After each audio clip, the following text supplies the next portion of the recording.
Good now. Good now, beautiful souls. Who do I see? Rochelle, Donna. Good now, beautiful. Turn this down. Don't want it to be too loud. How are y'all feeling? Who else has popped in? I'll give you some time to get people in here. Tanya, good now, love. Hopefully I said your name correctly. Let me know. Good now, Rachel. And Wendy, good now, love. Brittany, good now, love. Thank you. Thank you, thank you. It's different, for sure. Ooh, Amanda.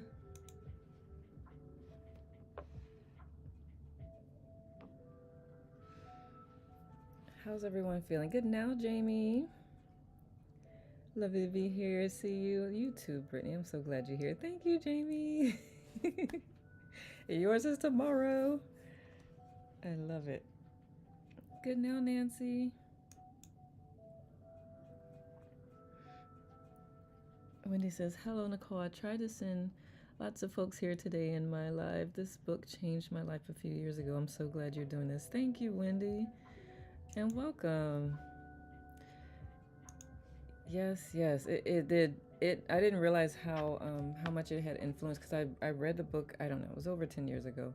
And I didn't realize how much it influenced a lot of my the way I do things and the way I think about things. So yes, I'm glad. Thank you for inviting folks to send here. It's your birthday, sending birthday with blessings. Thank you, Jess. Yep, it's my birthday. Thank you, Brittany.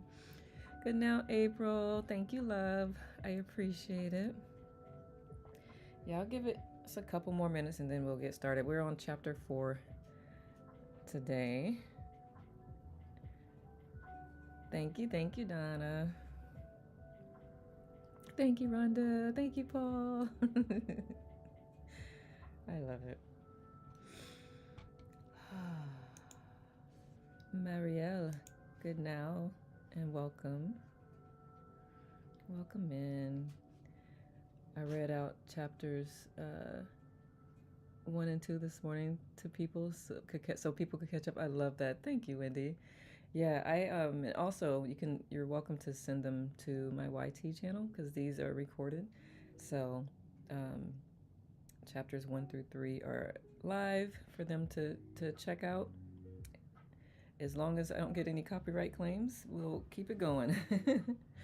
Thank you, April. Thank you, Caitlin. Caitlin says happy birthday. Happy day. Yes, Heather said that, and I mentioned it many times. Thank you, Wendy. Are you a teacher on here? I didn't. Where are you? What? Share. Please do. Please share. That'd be great since I'm joining the group late. Yes. If you go to my profile, you should see a link to my channel. And also, if you don't see it, I am Antara Mastery everywhere. Antara Mastery.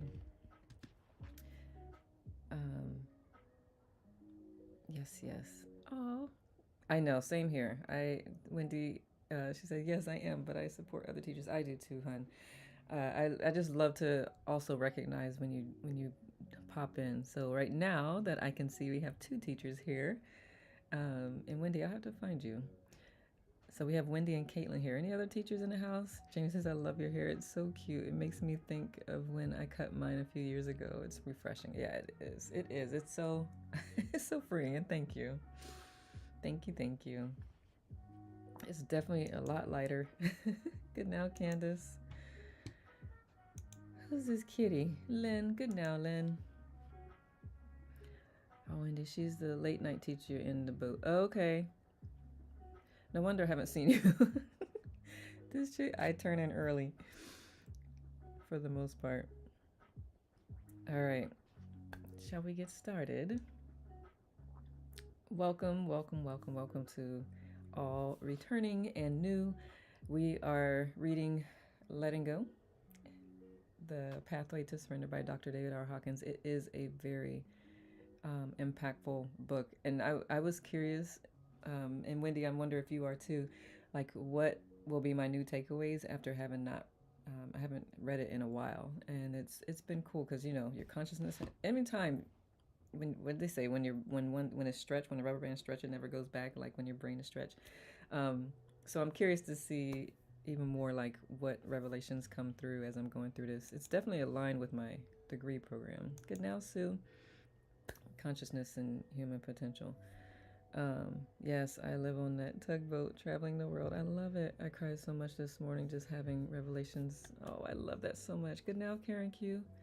I love that. Should bring you on. We can have a conversation about that if you're open to it. Okay, so disclosure in the beginning, as always, I am not a mental health professional, not licensed. I do help people with it. My work does complement licensed mental health professionals, but if at any time this becomes too much, please do what you need to take care of you. You can post in the chat if you need to. This group will all pounce on you with love and support. But if you need to step away, please do not hesitate to do so. This is being recorded for whenever you're ready to come back, because this book will hold a mirror up at you, and sometimes the mirror is not something you want to see in that moment. So take it for what it's worth. Know it's all in love, and I'm grateful that he decided to write this book because it has been very impactful in my life and continues to be. So we are reading chapter 4 today. If you did not get a chance to go through chapters 1 through 3, you can catch that on my YT channel at Antara Mastery, or you can find a link in my profile just to catch up if you would like. But without further ado, are there any questions, thoughts, comments from last week session? Good now, Chandra. Good now, Brenda. Good now, Pamela. Before we hop into chapter 4, any further revelations that you would like to share? Or y'all just ready to get started? It's gonna be kind of heavy. Apathy and depression is the topic of this chapter. So get ready. I got you. My net is large. I'm holding all of it, all the space. All right. Quick hello. Can't stay. Kids are lively. Enjoy the liveliness and thank you, Amanda. Gratitude. I see. I just noticed your comment on the YT. All right. Pause the music. Let's do it. Yes. Let's do it. Chapter 4. Chapter 4. Apathy and depression. Can you hear it okay? Apathy is the belief, I can't. It is the feeling that we cannot do anything about our situation and no one else can help. It is hopelessness and helplessness. It is associated with such thoughts as, who cares?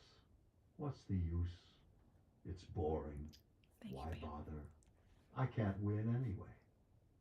This is the role exhibited by Eeyore, the glum character in Winnie the Pooh cartoons who says, oh well, won't do any good anyway. Discouragement, defeat, impossible, too hard, all alone, give up, isolated, estranged, withdrawn, cut off, desolate, depressed, depleted, unfulfilling, pessimistic, careless, humorless, meaningless, absurd, pointless, helpless, failure, too tired, despair, confused, forgetful, fatalistic, too late, too old, too young, mechanical, doomed, negative, forlorn, useless, lost, senseless, bleak, blasé. The biologic purpose of apathy is to summon aid, but part of the feeling is that no help is possible. Much of the world's population is functioning on the level of apathy. For them, There is no hope that they will be able to meet their basic needs, nor will help be forthcoming from elsewhere. The average person is often apathetic in a number of areas in life, but only periodically faces overwhelming apathy about their whole life situation. Apathy indicates a lack of life energy and is close to death. This was observed during the World War II Blitz of London. Infants were removed to nurseries and remote, safe sections of England where their physical, nutritional, and medical needs were well attended. However, the infants developed apathy and began to fail. They lost their appetites, and the death rate was high. It was discovered that apathy resulted from a lack of nurturing and emotional closeness to a mothering figure. It was an emotional state and not a physical one. Without love and affection, they lost the will to live. In our country, we see depressed economic areas where an entire local population goes into apathy. When people from such areas appear on the television news, it is often with such comments as, "When the welfare check runs out, I guess we just face starvation. There's no hope for us." Feelings of apathy about the letting go technique itself may appear as resistances. These may take the form of attitudes and thoughts such as, "It won't work anyway. What's the difference? I'm not ready for this yet. I can't feel. I'm too busy. I'm tired of letting go. I'm too overwhelmed. I forgot. I'm too depressed. I'm too sleepy." The way out of apathy is to remind ourselves of our intention, which is to get higher and freer, to become more effective and happy, and to let go of the resistance to the technique itself. I can't versus I won't. Another way out of apathy is to look at the payoff we are getting out of the apathetic attitudes. The payoff may be in the face-saving excuses to cover up what is actually fear. Since in reality, we are very capable beings, most I can'ts are really I won'ts. Behind the I can'ts or the I won'ts is frequently a fear. Then, when we look at the truth of what is behind the feeling, we have already moved up the scale from apathy to fear. Fear is a higher energy state than apathy. Fear at least begins to motivate us into action, and in that action we can again surrender fear and move up to anger or pride or courage, all of which are higher states than apathy. Let's take a typical human problem and trace how the mechanism of surrender works to free us from an inhibition. Public speaking is one of the most common inhibitions. On the level of apathy in this arena, we say, "Oh, I can't possibly speak in public. It is way too overwhelming. Nobody will want to hear me anyway. I don't have anything worth saying." If we remind ourselves of our intention, we will see that the apathy is merely covering up fear. Now, the thought of speaking in public is frightening, not hopeless. This brings about a certain clarity. The facts are not that we can't, but merely that we are afraid. As this fear comes up and is let go, we become aware of the fact that we have a desire to do the very thing that we fear. Now, when looking at the desire, which is blocked by fear and perhaps compounded by some grief over lost opportunities in the past, anger arises. At this point, we have already moved from apathy to grief to desire and up to anger. In anger, there is much more energy and capacity for action. Anger often takes the form of resentment, such as resentment that we agreed to the public speaking and now feel obligated to do it. There is also anger about our fear, which has blocked accomplishment in the past, and the anger leads to a decision to do something about it. This decision might take the form of a public speaking course. When we sign up for a public speaking course, we have already moved up to the energy of pride in that we have finally taken the bull by the horns and are doing something about it. On the way to the speaking course, again, more fear will arise. As this is constantly acknowledged and surrendered, we become aware that we have courage in our capacity at least to face our fears and take action to overcome them. The level of courage has a lot of energy. That energy takes the form of letting go of residual fear, anger, and desire, so that in the middle of the speaking class, we suddenly experience acceptance. With acceptance, there is the freedom from resistance, which had taken the form previously of fear, apathy, and anger. Now we begin to experience pleasure. There is the self-confidence of acceptance. I can do it. On the level of acceptance, there is greater awareness of others, so that in the speaking class, we become aware of the pain, suffering, and embarrassment of others in the class and begin to be concerned about them. With the emergence of this compassion towards others, there is a loss of self-consciousness. With the emergence of selflessness come moments of peace. On the way home from the class, we experience an inner contentment, a feeling that we have grown, that we have shared with others. In the experience of sharing, we have forgotten ourselves for a few moments and have been more concerned with the happiness of someone else. We take pleasure in the accomplishments of others.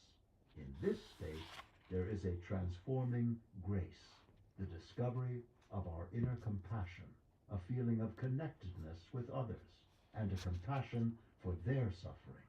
With the full development of this progression, we might then share with others how we had a fear of public speaking, the steps we took to overcome it, the success we experienced, the increase of our self-esteem, and the positive changes in our relationships.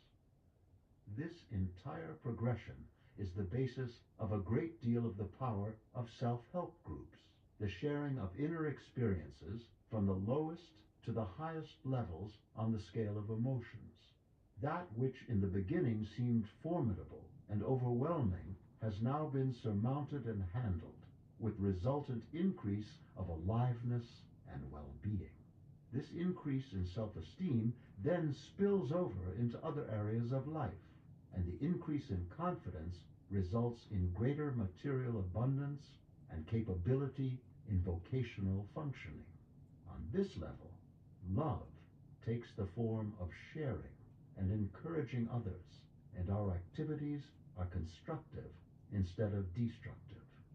The energy radiated out is then positive and attractive to others, resulting in a constant positive feedback.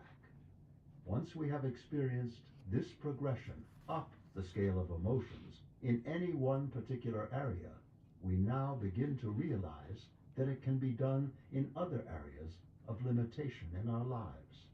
Behind all of the I can'ts are merely I won'ts.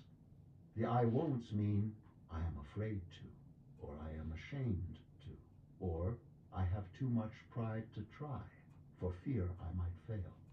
Behind that is anger at ourselves and circumstances engendered by pride. Acknowledging and letting go of these feelings brings us up to courage, and with that, finally, acceptance and an inner peacefulness, at least as it regards the area which has been surmounted. Apathy and depression are the prices we pay for having settled for and bought into our smallness. It's what we get for having played the victim and allowed ourselves to be programmed. It's the price we pay for having bought into negativity. It's what results from resisting the part of ourselves that is loving, courageous, and great. It results from allowing ourselves to be invalidated by ourselves or others. It is the consequence of holding ourselves in a negative context. In reality, it is only a definition of ourselves that we have unwittingly allowed to happen. The way out is to become more conscious. What does it mean to become more conscious? To begin with, becoming more conscious means to start looking for the truth for ourselves, instead of blindly allowing ourselves to be programmed, whether from without or by an inner voice within the mind which seeks to diminish and invalidate, focusing on all that is weak and helpless. To get out of it, we have to accept the responsibility that we have bought into the negativity and have been willing to believe it. The way out of this, then, is to start questioning everything. There are many models of the mind. One of the most recent has been that of the computer. We can look at the mind's concepts, thoughts, and belief systems as programs. Because they are programs, they can be questioned, canceled, and reversed. Positive programs can replace negative ones if we so choose. The smaller aspect of ourselves is very willing to accept negative programming. If we look at the source of our thoughts, begin to identify their origins, and stop the vanity of labeling them as mine and therefore sacrosanct, we notice that thoughts can be looked at objectively. We see that their origins were often the early childhood training from parents, family, and teachers, as well as dribbles and drabbles of information we picked up from playmates, newspapers, movies, television, radio, church, novels, and the automatic input from our senses. All of this went on unwittingly, without our having exercised any conscious choice. Not only that, but out of our unconsciousness, ignorance, innocence, and naivete, plus the nature of the mind itself, we ended up as the composite of all the negative garbage prevalent in the world. Furthermore, we concluded that it applied to us personally. As we become more aware, we begin to realize that we have a choice. We can stop giving authority to all the mind's thoughts, begin to question them, and find out if there's really any truth in them for ourselves. The feeling state of apathy is associated with the belief, I can't. The mind doesn't like to hear it, but in reality, most I can'ts are I won'ts. The reason the mind doesn't want to hear this is because I can't is a cover-up for other feelings. These feelings can be brought to awareness by posing the hypothetical question to oneself, is it true that I won't rather than that I can't? If I accept that I won't, what situations will be brought up, and how do I feel about them?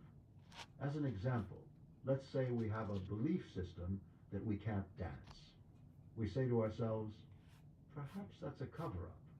Maybe the truth is that I don't want to, and I won't. The way we can find out what the feelings are is to envision ourselves as going through the process of learning to dance. As we do that, all of the associated feelings now start to come up. Embarrassment, pride, awkwardness, the sheer effort of learning a new skill, and the reluctance about the time and energy involved. As we replace I can't with I won't, we uncover all of these feelings, which can then be surrendered. We see that learning to dance means we have to be willing to let go of pride. We look at the cost and ask ourselves, am I willing to continue to pay this price? Would I be willing to let go of the fear of not succeeding? Would I be willing to let go of resisting the effort required? Would I be willing to let go of the vanity so that I could allow myself to be awkward as a learner? Could I let go of my stinginess and smallness and be willing to pay for the lessons and give the time? As all of the associated feelings are surrendered, it becomes very clear that the real reason is unwillingness, not incapacity. It must be remembered that we are free to acknowledge and surrender our feelings, and we are free not to surrender. As we examine our I can'ts and find out that they are really I won'ts, It doesn't mean that we have to let go of the negative feelings that result in the I won'ts. We are perfectly free to refuse to let go. We are free to hang on to negativity as long as we want. There is no law that says we have to give it up. We are free agents. But it makes a big difference in our self-concept to realize that I won't do something is quite a different feeling than to think that I'm a victim and I can't. For instance, we can choose to hate somebody if we want. We can choose to blame them. We can choose to blame circumstances. But being more conscious and realizing that we are freely choosing this attitude puts us in a higher state of consciousness, and therefore closer to greater power and mastery than being the helpless victim of a feeling. Blame. One of the biggest blocks to overcome in getting out of depression and apathy is that of blame. Blame is a whole subject in itself. Looking into it is rewarding. To begin with, there are a lot of payoffs to blame. We get to be innocent, we get to enjoy self-pity, we get to be the martyr and the victim, and we get to be the recipients of sympathy. Perhaps the biggest payoff of blame is that we get to be the innocent victim and the other party is the bad one.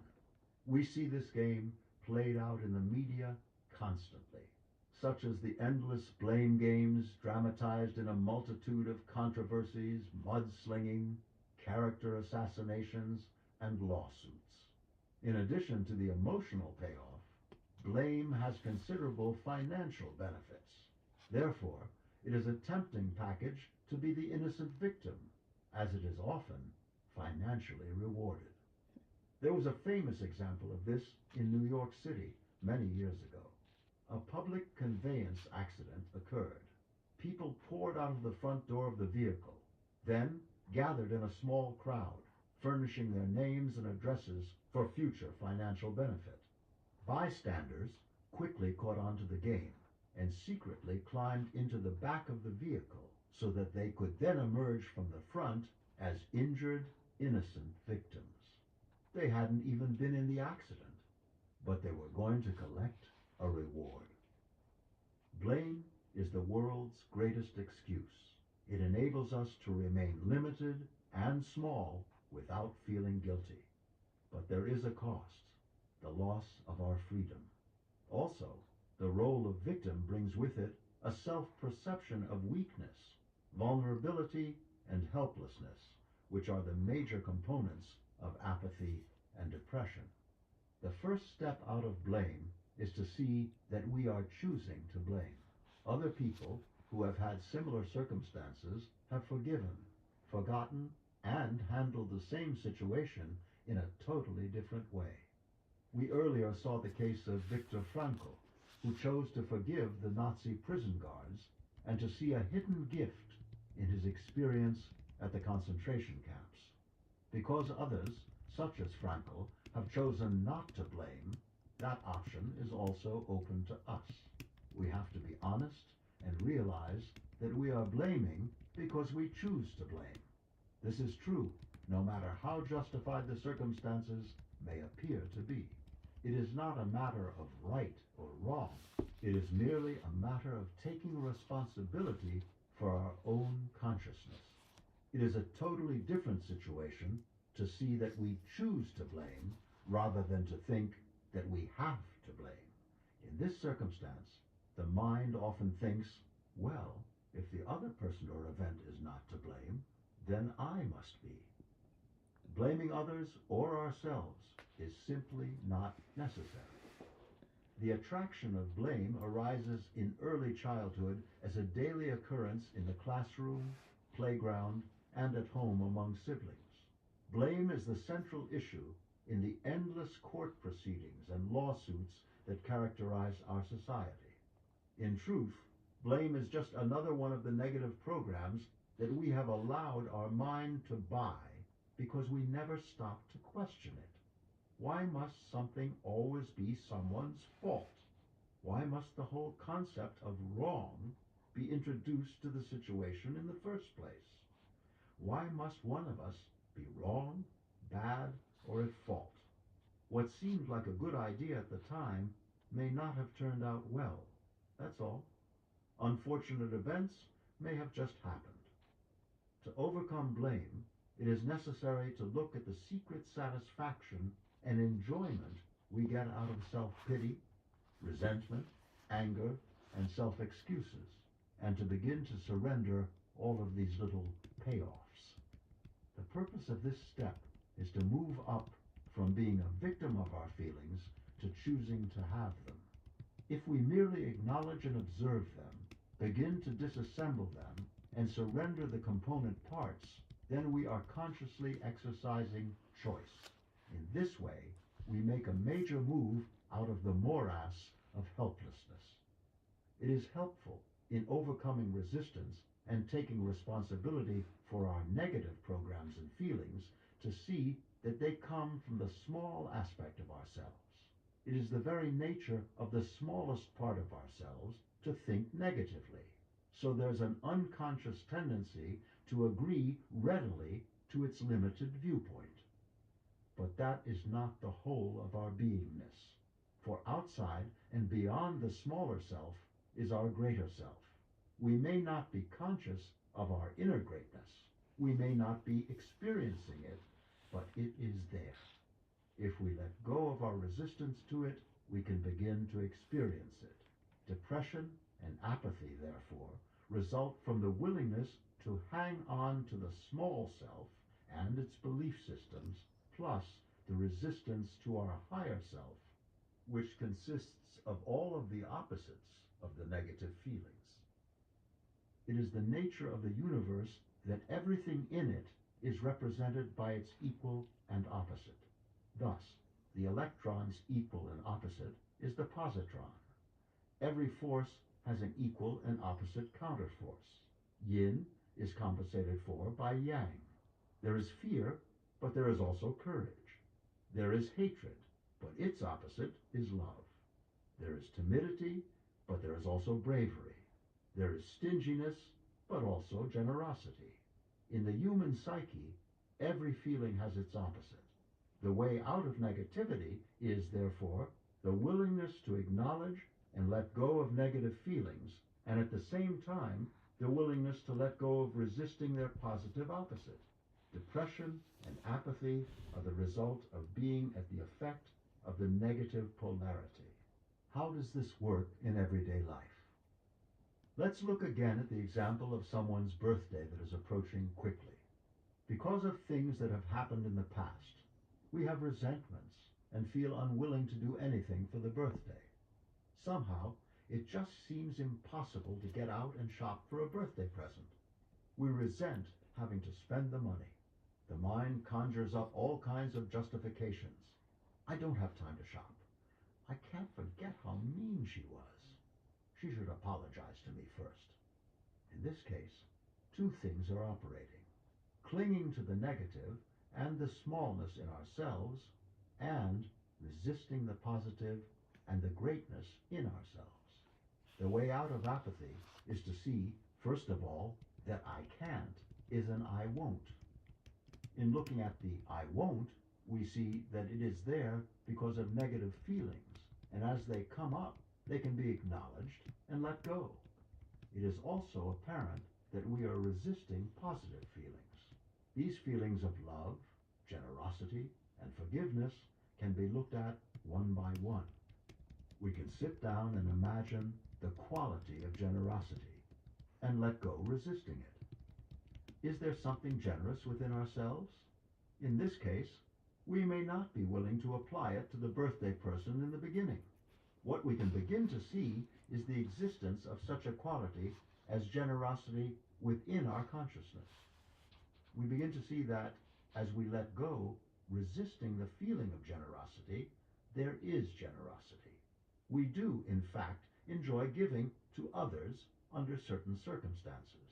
We begin to remember the positive flood of feeling that comes upon us when we express gratitude and acknowledge the gifts that others have given us. we see that we have really been suppressing a desire to forgive. And as we let go of the resistance to being forgiving, there emerges the willingness to let go of the grievance. As we do this, we stop identifying with our small self and become consciously aware that there is something in us that is greater. It is always there, but hidden from view. This process is applicable in all negative situations. It enables us to change the context by which we perceive our current situation. It enables us to give it a new and different meaning. It lifts us up from being the helpless victim to the conscious chooser. In the example given, it doesn't mean that we have to rush out and buy a birthday gift, but it does mean that we are now aware that we are in our current position out of choice. We have total freedom with greater latitude of action and choice. This is a much higher state of consciousness than the helpless victim who is trapped by a past resentment. One of the laws of consciousness is we are only subject to a negative thought or belief if we consciously say that it applies to us. We are free to choose not to buy into a negative belief system. How does this work in everyday life? Let's take a common example. The newspapers report unemployment is at a record high. The television news commentator states no jobs are available. At this point, we are free to refuse to buy into the negative thought form. We can say instead, unemployment does not apply to me. By refusing to accept the negative belief, it now has no hold over our own life. Examples from personal experience reveal that during periods of high unemployment, such as after World War II, there was no problem getting a job. As a matter of fact, one could have 2 or even 3 jobs at the same time. Dishwasher, waiter, bellhop, cab driver, bartender, factory worker, greenhouse worker, and window washer. This was the consequence of a belief system that said, unemployment applies to others, but not to me. And where there's a will, there's a way. There was also a willingness to relinquish pride in return for employment. Another example is that of belief systems having to do with epidemic diseases. A few years ago, 14 acquaintances were observed closely during an epidemic of flu. Of the 14 people, 8 came down with the flu, but 6 did not. What is important here is not that 8 people came down with the flu, but that 6 did not. In any epidemic, there are people who do not catch it. Even during the depths of the Depression, there were still people who became wealthy and even millionaires. The thought of poverty was catching in those days, but somehow those people did not buy into it. Therefore, it did not apply to them. For negativity to apply to our life, we must first subscribe to it, and secondly, give it the energy of belief. If we have the power to make negativity manifest in our life, obviously, our mind also has the power to make its converse come true. Choosing the positive. One surprising effect of the willingness to let go of our inner negativity is the discovery that the polar opposite of the negative feelings exists.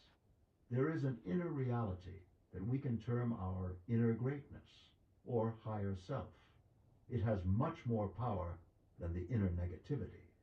In return for letting go of the payoffs that we were getting from the negative position, we are now surprised by the positive payoffs that stem from the power of our positive feelings. For example, when we let go of blame, we experience forgiveness. Our higher self, which we might say is the composite of our higher feelings, has almost unlimited capabilities. It can create employment opportunities. It can create situations for the healing of relationships. It has the power to create the opportunity for loving relationships, financial opportunities, and physical healing. As we stop giving authority and energy to all of the negative programs that stem from our own thinking, we stop giving away our power to others and begin to own it back again. This results in a rise of self-esteem, the return of creativity, and the opening of a positive vision of the future that replaces fearfulness. We can experiment with someone with whom we have a poor relationship due to our holding of resentments. We can sit down and say to ourselves that this will merely be an experiment. The purpose for this, we tell ourselves, is strictly to learn. That is, we want to become familiar with the laws of consciousness and to watch the phenomena that occur. We acknowledge the payoffs we have been getting from our negative feelings. We surrender each component and, at the same time, let go resisting that within us which would be willing to heal the relationship. At this point, it is not necessary to have any personal contact with the other person. We are doing this experiment for our own sake and not for them. As we look within ourselves, we ask, what is the anger covering up? Underneath the anger, we are likely to find fear. Aside from the fear, we also find jealousy. We find competitiveness and all the other little components of the feeling complex that have blocked the relationship. The simultaneous letting go of the negative and letting go of resisting the positive result in a shift of inner energies, and there is an accompanying subtle change in our self-esteem. Letting go of our resistance to the willingness to have something positive happen in the relationship is all that is necessary. We can then just sit back and watch what occurs. In this experiment, we are not interested in whether or not the other person gets it. We are only interested that we get it. We are only interested in moving our own position in the matter, and then we just watch what happens. A very rewarding experience usually ensues, which will take different forms depending on the circumstances. Another cause for apathy is the residual of a previously experienced traumatic overwhelm, which has not been resolved. The mind projects onto the future with the expectation that the past will be repeated. When we discover this unconscious dynamic, we can choose to look again at the emotional complex, disassemble it into its component parts, let go of the negative aspects, and let go of our resistance to the positive ones. As we do this, our perspective of the future changes. We can forgive ourselves that at the time of the previous emotional overwhelm, we simply didn't know how to handle it. There were a lot of residuals that left us emotionally disabled at that time. But because in the unconscious mind there is no such thing as time, we can choose at any time in the present to heal the past event.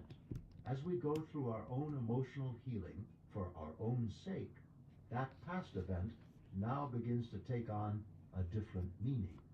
Our higher self begins to create a new context for it. We can see the hidden gift. We can end up acknowledging with gratitude that it gave us a new opportunity to learn, to grow, and to acquire wisdom. One of the most common areas in which we see this emotional crippling is after divorce.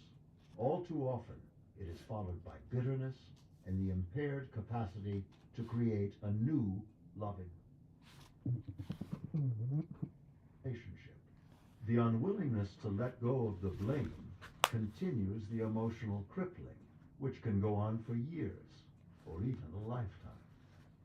When we come upon bitterness, what we have really discovered is an unhealed area in our own emotional makeup, and the effort that we put into healing it will bring enormous rewards. In any situation which involves suffering, we have to ask ourselves, how long am I willing to pay the cost?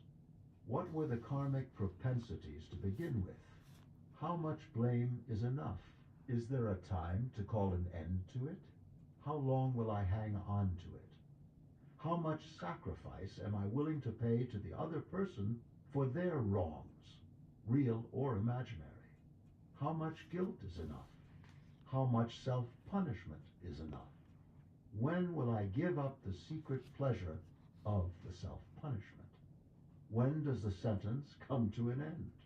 When we really examine it, we will always find that we have been punishing ourselves for ignorance, naivete, innocence, and lack of inner education. We can ask ourselves, when was I ever trained in the techniques of emotional self-healing? When I went to school, did they teach me courses on consciousness? Did anybody ever tell me that I had the freedom to choose what went into my mind? Was I ever taught that I could refuse all of the negative programming? Did anybody ever tell me the laws of consciousness? If not, why beat ourselves up about having innocently believed certain things? Why not stop beating ourselves up right now? We all did what we thought was best in the moment. It seemed like a good idea at the time, is what we can say about our past actions and those of others. We've all been unwittingly programmed without our conscious assent. Out of our confusion, ignorance, and naivete, we bought into the negative programs. We let them run us.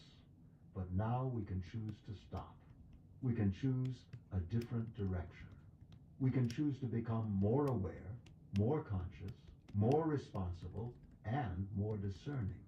We can refuse to sit there like a blank tape recorder, taking in every program the world hands us. The world is only too willing to exploit our naivete and play upon our smallness with all of its vanities and fears. When we become aware of how we were manipulated, exploited, and taken in, anger is going to come up. Be ready to handle it. It's okay to be angry. It's better to be angry than apathetic by a long shot. In anger, we have a lot of energy. We can do something about it. We can take action. We can change our mind. We can reverse direction. Then, it's easy to jump from anger to courage. On the level of courage, we can see it, examine it, and observe how it all happens. We begin to see that our smallness was a bill of goods that we bought. In that investigation, we will stumble upon our own inner innocence. When we rediscover it, we can let go of a lot of guilt. When the guilt goes, necessity for self-punishment goes with it, and that lifts us right out of apathy and depression. We can choose to revalidate ourselves, our value, and our worth. And we can see how others were programmed just as we were. They too were doing what they thought was best at the time. We don't have to blame them or ourselves anymore. We can give up the whole blame game as obsolete and ineffectual. The company we keep. Another valuable technique for getting out of apathy, depression, and situations which are predominantly being run by the thought, I can't, is to choose to be with other persons who have resolved the problem with which we struggle. This is one of the great powers of self-help groups. When we are in a negative state, we have given a lot of energy to negative thought forms, and the positive thought forms are weak. Those who are in a higher vibration are free of the energy from their negative thoughts and have energized positive thought forms. Merely to be in their presence is beneficial. In some self-help groups, this is called hanging out with the winners. The benefit here is on the psychic level of consciousness, and there is a transfer of positive energy and relighting of one's own latent positive thought forms. In some self-help groups, this is called getting it by osmosis. It is not necessary to know how it happens, but merely that it does happen. It is common to witness this phenomenon. For instance, in our society, most people have been trained to be logical and left-brained in their orientation. However, some people from birth are right-brain oriented. Such right-brain persons are characterized by greater powers of intuition, creativity, telepathic communication, and awareness of thought forms and energy vibrations. Frequently included among these capabilities is the capacity to see the bioenergy field around the human body called the aura.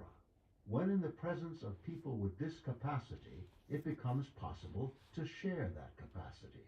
This was true even as a skeptical, logical, left-brain male scientist who was in the company of people with a capacity to see auras.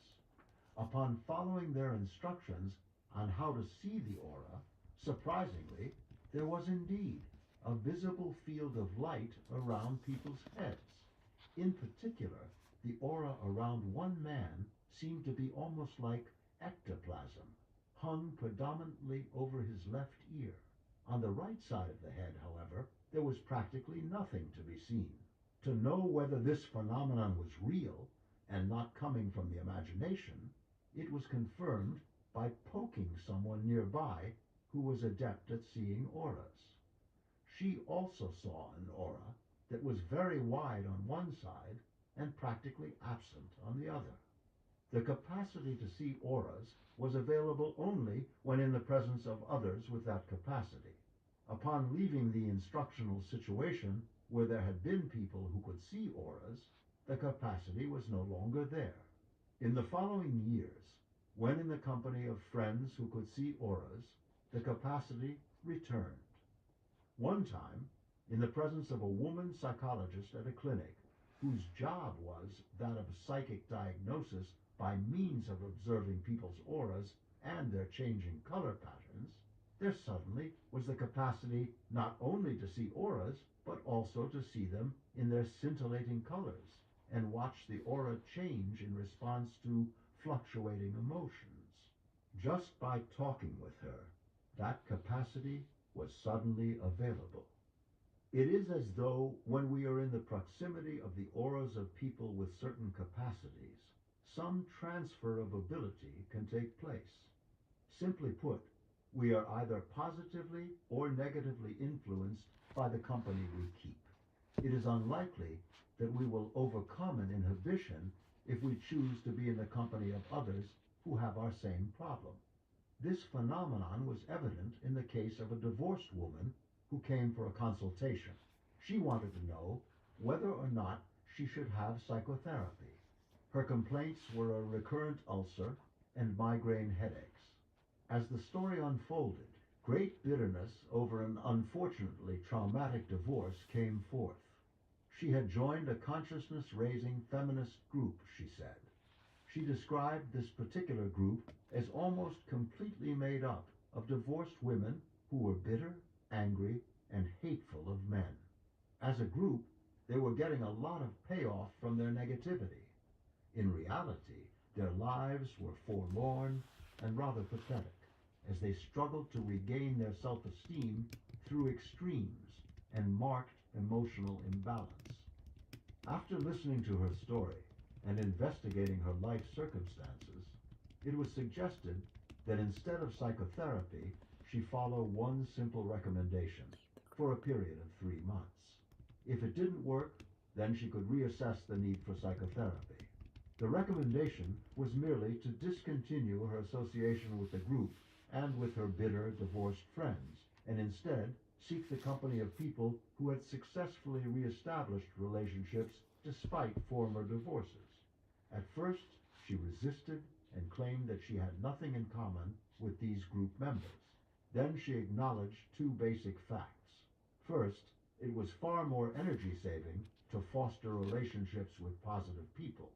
Secondly, one of the laws of consciousness is that like goes to like. Bitterness attracts bitterness, whereas love attracts love. She asked herself, where has my bitterness taken me? Have I gotten anything out of it that is positive and helpful? As time progressed, she stopped spending time with her group and began to pursue relationships with healthier, more balanced people. In the company of happier people, she had an exhilarated awareness of how much negativity she was holding inside of herself. She began to be aware that she was consciously holding negativity and choosing to hold it, and she began to look at the cost of such negativity. Her whole social life changed. She became smiling and happier. Her migraine headaches disappeared. Eventually, she fell in love again and joked that falling in love was the best cure she had ever discovered for an ulcer. If we find ourselves in the state of apathy, we can discover the underlying program by asking ourselves what we are trying to prove. Are we trying to prove that life is rotten? That this is a hopeless world? That it wasn't our fault? That one can't find love? That happiness is impossible? What are we trying to justify? How much are we willing to pay to be right? As we acknowledge and let go of the feelings that arise in response to these questions, the answers begin to appear. That's chapter.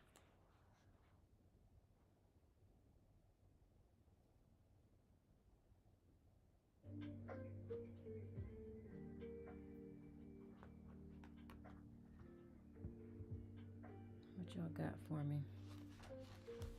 Some takeaways, some resistance, some thoughts. And who have I not said good now to?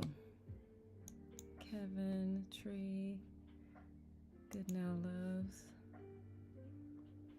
Good now. Is it Nora? How do you like to be addressed? Good now, Nancy. Any thoughts, shares? Good now, Pamela P.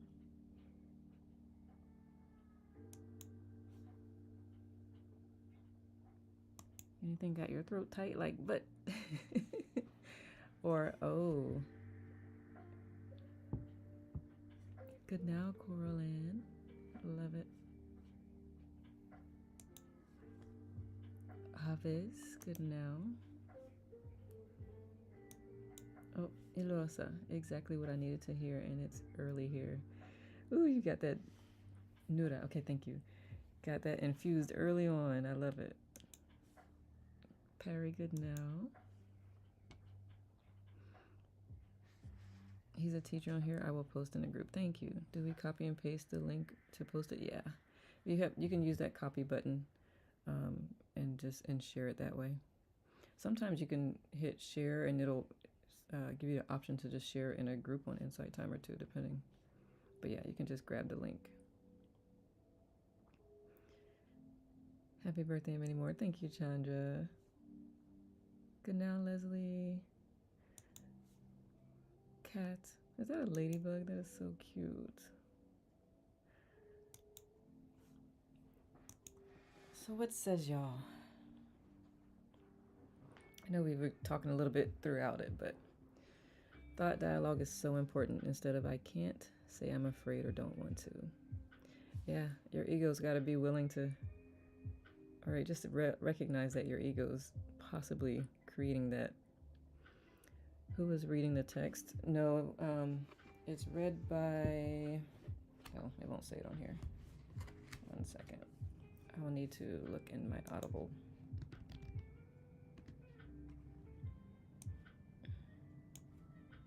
Hi, Nicole. Hi, Audible.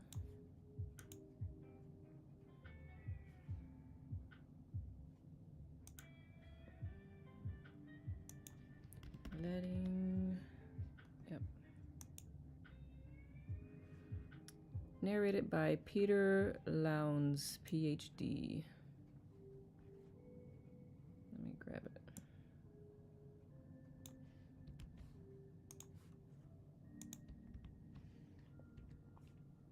That's the narrator. Good session. I'm glad, Debbie. I find it challenging to find more positive people with whom to surround myself, especially in person. As you start to raise your vibration, they'll just start to appear. So you don't need to look for it. It just kind of starts to happen as you do continue your inner work. Because I hadn't tried, and it's like people just start showing up. Universe is like, here you go. But keep working. Yep. Leslie says, good now. I came in the middle, but what I caught is definitely what I needed to hear today. I love it. You're so welcome. Good. I'm glad. As what he say, let's test this out. Let's test this theory out. But yeah, that's what I've noticed. That whole concept of like attracts like is so true. And then even if when you do raise your level of consciousness, when those who are vibrating lower are around you, you don't feel it, you don't absorb it so much, you actually can help raise them up without even doing anything but being yourself. Found it interesting that he could only see auras around others who could. Yeah, I wouldn't mind learning more about that because, well, part of that reminds me of human design in that way. Because with human design, whatever open center you have, if you're near someone who has that center defined, you have the energy of that center. So I'm curious if that's similar. That's the only thing right now that I can conceptualize around that. That's tangible for me. Rebecca says, thanks, Spirit via Nicole. Oh, brought this for me now, and there are folks I know here as well. Good. I'm so glad. That is what I am. Just a conduit. And I love holding space. Good now, Sarah. Please write in the chat the author. I cannot see your screen. Sure. David R. Hawkins. I can also stop this thing from scrolling.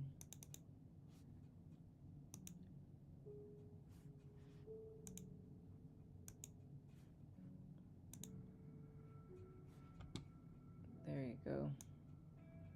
Of course, if you're on a cell phone, it may not be, still maybe a little bit small, but may I ask you a teacher question? Of course. What do you use to create your scrolling message banner at the bottom of the screen?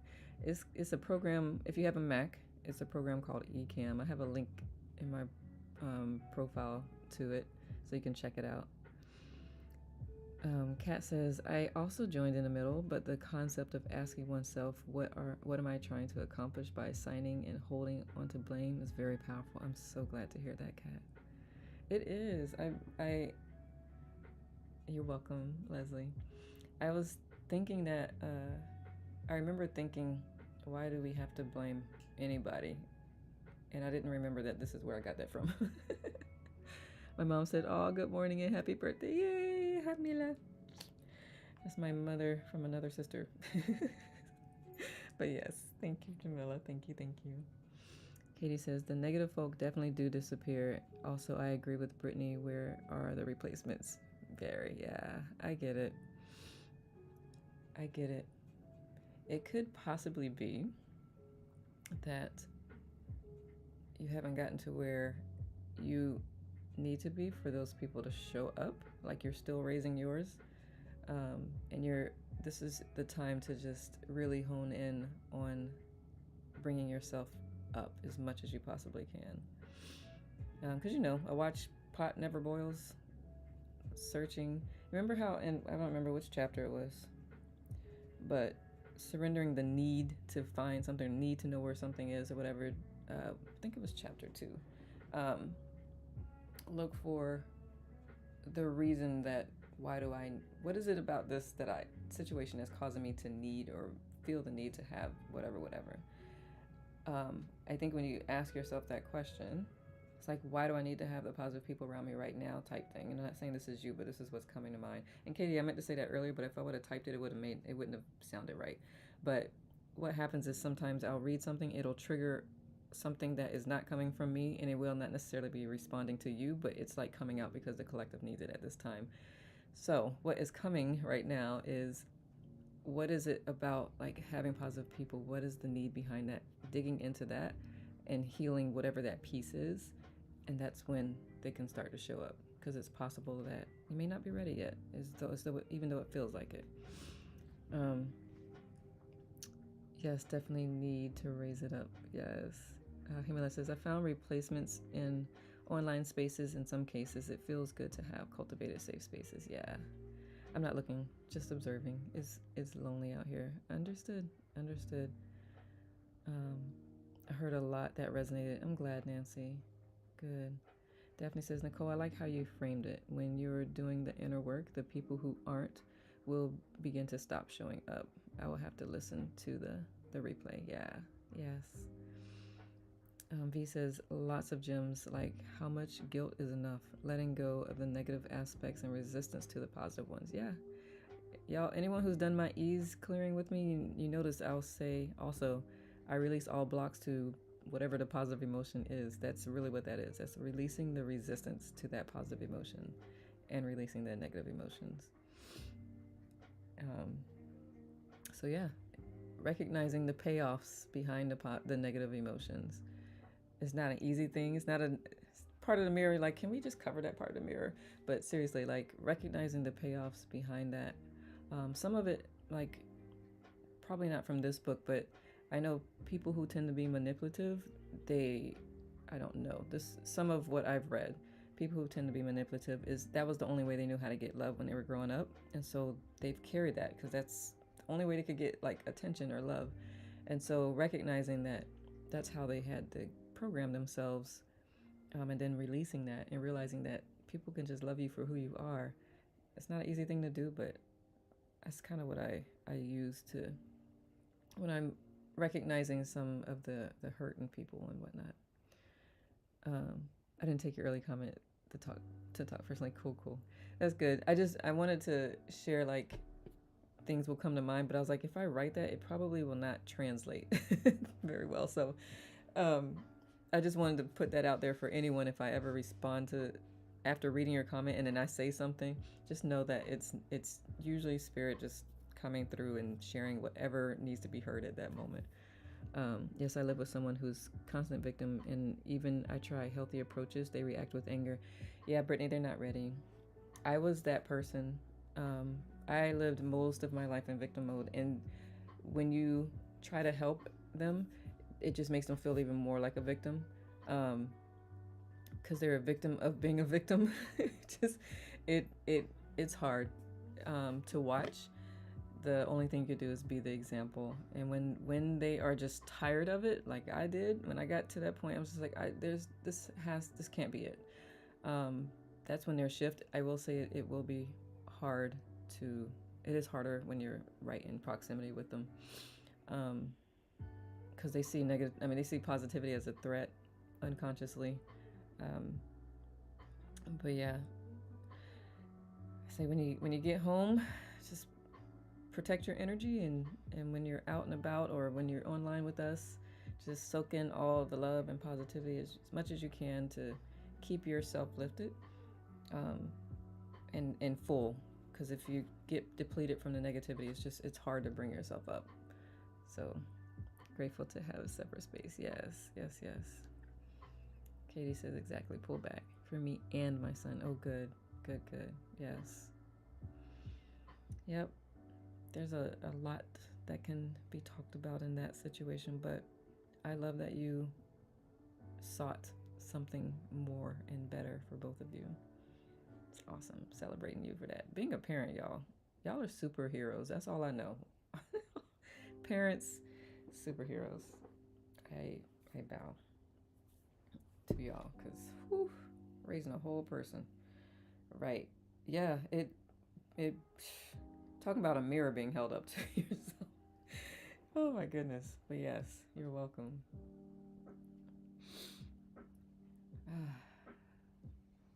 Anything else come to mind that anyone wants to share, work through?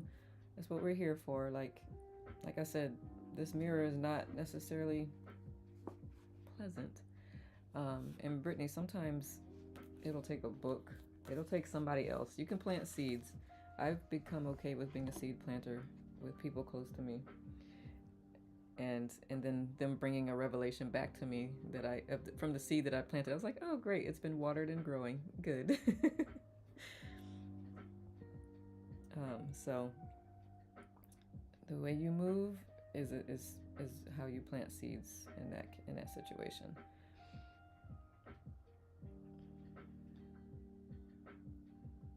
Thoughts, comments, questions, resistances. And I know some of y'all said this is exactly what you needed to hear. If you're open, you can share, because someone else may benefit from it. If not, don't worry, it's no biggie. Grateful for this experience. Gotta run later, Rebecca. Glad you're here. I appreciate your insight so much and everyone's support. Oh, good, Brittany, and you're so welcome. Yeah, I hang out with the folks that show up here. So I said, if you're having any troubles, put it in the chat. We will pounce all the love on you and support, and offer different perspectives if you're open to it. Does this live get recorded so it can be played back? Yes. Yes, Kat. If you go to, oh, it's okay. It's also on, you can see what it's about. Yes, Kat, if you go to my YT channel, there's a link in my profile that'll lead you there, and you'll see the chapters 1 through 3, and then today once we close out this session. Wendy says, thank you for this revisit. Still practice and preach it daily, right? I'm grateful. I because it was so long, I did not realize where some of my practices had come from. But I do know what inspired me to read this again is because in a couple of lives, I kept referring to things from the book that I remembered. I was like, you know what? And that's what happened with the last book that we read, The Wild Edge of Sorrow, the grief book. I kept referring to things. That's how Spirit tells me what to read next. I kept referring to things in that book. You're so welcome, Kat. The most rewarding experience is witnessing my children emerge into the humans they are. Were there challenges, yes. So many more special moments and exceptional memories. I love that, Chandra. Same, it needs to be shared. Yes, Wendy, absolutely. And I love that, Chandra. That is such a gift. Again, superhero. I will mail all of y'all capes if I could sew. I get Rhonda and Caitlin to make capes for all y'all. Caitlin, you have to make a cape for yourself too. But good. I'm glad to hear that, Chandra. And yes, Wendy, I agreed. Especially right now. Because it's bleak out there. If you choose to see it so much like it's the news, I swear. We need a news channel that celebrates all that is going well. In the midst. Why is there a D in that word? In the midst of all that is not going so great. And it's not to dismiss what's not going well. It's to help raise the vibration of those who can raise their vibration to help those who are in a low place at the moment. You support us. We need to weave a cape for you. Oh, thank you, Chandra. I appreciate that. Oh man. I love. I said that yesterday last night when we were dancing. I was like, come to the live today. I love holding space to help folks transition or just have a different perspective, different paradigm, even if it doesn't like take hold in the moment. Just plant the seeds. That part that struck me this morning was the language as it pertains to now, right? That's oh no, it was another book I was reading too. But yes, because when was this book published?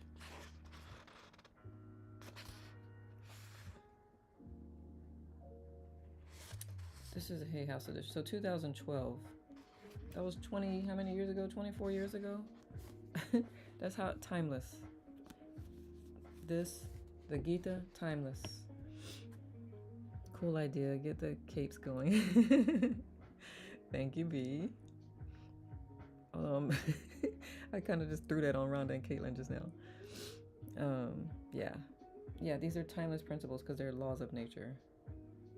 14 years. Is it 14? What did I say? 12? Oh yeah, I was thinking 02. My bad. Thank you. This is why I need teachers in the house.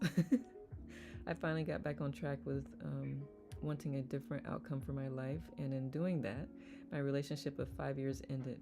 I feel light already and wish them the best. If I meet someone in the future, I feel it will come from this track I'm on and not spend time with people who blame others and don't take accountability. I love that, Daphne.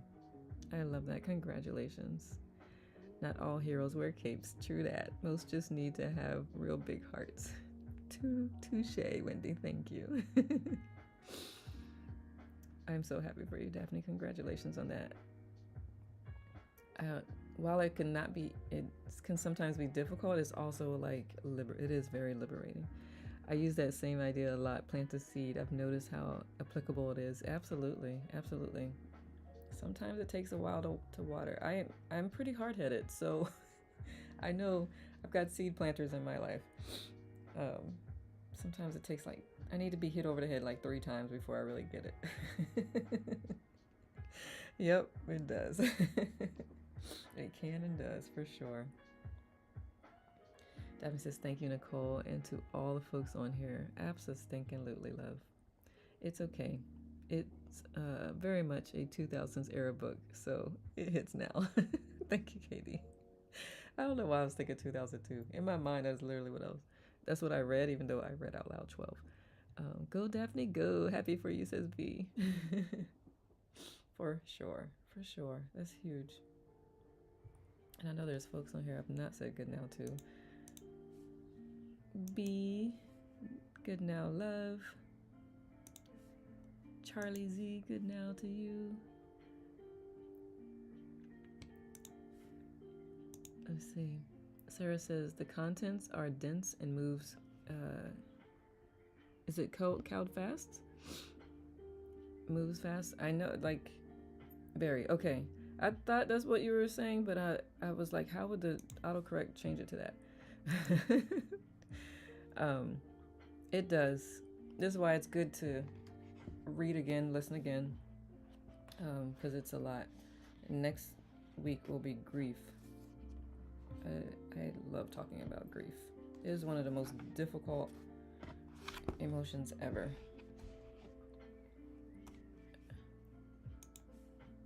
Good now, Heather. Lena, good now. I love that picture. Were you in a plane? Did you take that picture, Lena? The rainbow. It looks like you're above the clouds and there's a rainbow. Good now, Tracy. Did I say good now to you, Vicky? I don't think I did.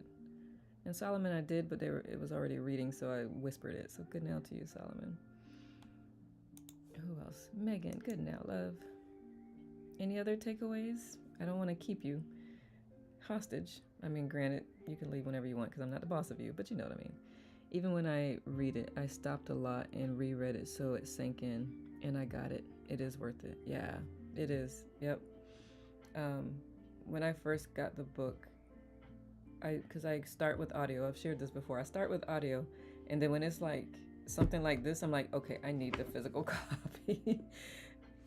But yeah. Katie says, clarity. My accountability comment is about social justice, not the inner work we have to do for ourselves. I get it. One of the, and I suspected that's what you're referring to. And that is, believe it or not, that is where, no worries, Bea, that's also where the collective consciousness plays a role. Because that is a reflection of the collective as a whole, not the few of us that are like trying to raise up, but the injustices are a reflection of the entire consciousness as a world. So that's why I remind people or cognizant, Jesus, consistently say, raising your vibration is what is going to help change that. And it may not happen in our lifetime, unfortunately, but we can start planting that seeds. I'm so glad, Bea. It is recorded though, so you can check it out on my channel if you so choose. Thank you so much, April. I appreciate your donation. Thank you, thank you, thank you. But yeah, that's the part. It all matters. Good now, Rachel, and I know you know that, Katie. Good now, Soul. I love that puppy. I was gonna say, is that Jeffrey? Good now, Jeffrey. I know, just trying to live in this world. I get it, hun. I get it. And you're doing it. I was about to sing LL Cool J song, but that's kind of not appropriate. Good now, April. I can't remember if I said it, but good now. Nita, look at that puppy. Is it Nita or Neda? Just so I can say it properly. Yes, Bea. Yeah. Brittany. Yes. That one. Yep. All right.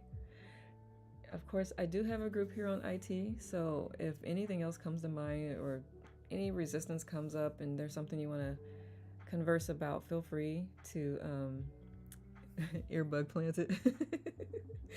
Feel free to reach out in a group, or you can also message me. My inbox on IT is open, so feel free. Thank you so much, Charlie. I appreciate that donation. Thank you, thank you, thank you. It always surprises me when those pop up. So thank you, y'all. I appreciate it. But yeah, I am here. Heart and arms are open. Be ready for a different perspective if you're reaching out to me. That is what I do. Never to negate what you're feeling, because those are always still true and valid and real. It's just raising your level of consciousness gives you a different perspective as well, so that you can come at whatever it is that you're dealing with multiple ways of dealing with it, as opposed to the one way.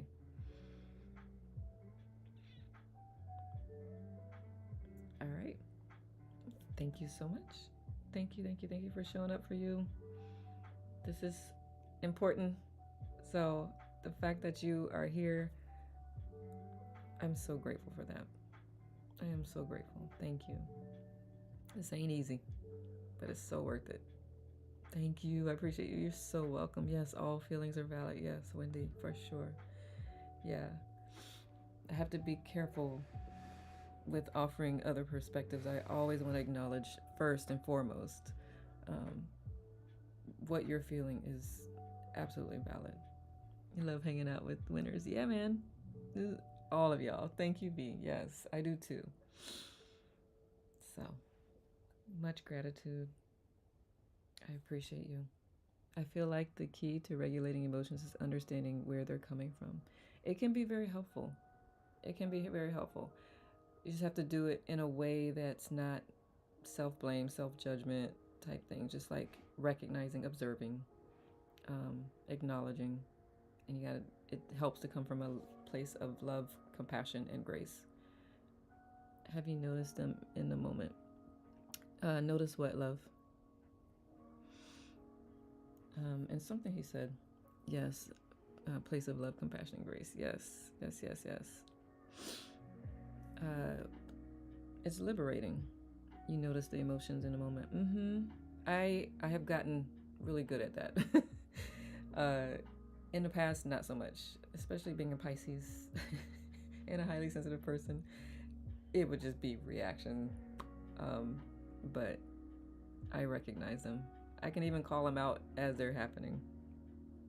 And like I think I said last week, you get a flashlight in a dark room and the room lights up, right? So shining that light. Scorpio. Yeah, yeah.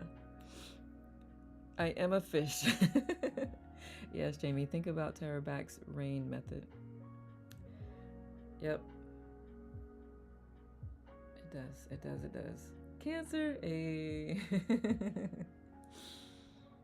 Yep. It helps. It helps. I